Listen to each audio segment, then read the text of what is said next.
In 2015, I used to weigh 324 pounds. I used to go to the doctors and they used to be amazed because I wasn't sick. They literally was going down a list asking me, you don't have this, you don't have this, you don't have this. I said, no. It was like, you don't take any medicine at 324 pounds. I said, no.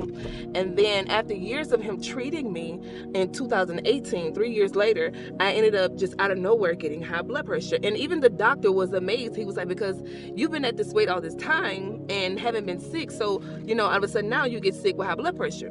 And I tell you, in 2018, my blood pressure was at stroke levels. And I remember the day that I left the pharmacy from picking up the medicine. And the pharmacist, he recommended that I would go to the emergency room. And to be honest with you, I probably should have. But I was standing there with the medicine in my hand, and I'm like, I'm taking the medicine. And I literally made a decision. It was like I was at a crossroad. And I said, the doctors have done all that they can do for me. I have the medicine. There's nothing else you're going to be able to do for me with high blood pressure. Is just give me the medicine. I said, what I need is God.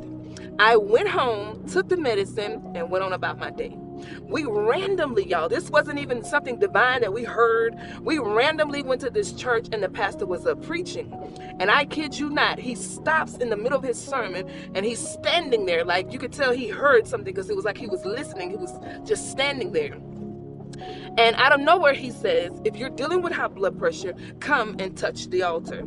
And so I walk up there and he starts to pray. I touch and agree with him. And I felt something leave my back.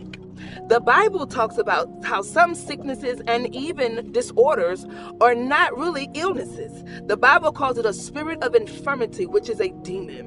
What I felt leave my back was a spirit of infirmity. And what the spirit of infirmity does, it mimics illnesses. It mimics disorders, which will make you run to the doctor. But what some people don't really need is not a doctor. That's why some doctors cannot diagnose. They can't trace certain things. They don't understand certain things because what those people are dealing with, they're not natural but spiritual. So some people technically aren't sick, they just need deliverance. And I kid you not, when we begin to pray and I touched the altar, again, I felt something leave my back. From that moment forward, my blood pressure regulated. I literally went home and I threw the medicine away. And I said, God, I know that something transpired today. I didn't know exactly what it was at that time, but I said, something has happened. When I tell you, to this day, 2026, I do not deal with high blood pressure. I do not take any medicine. I am healthy and I am whole, and I will continue to be that way in Jesus' name. I want to encourage you to believe God and believe God again and again and again until you see it happen.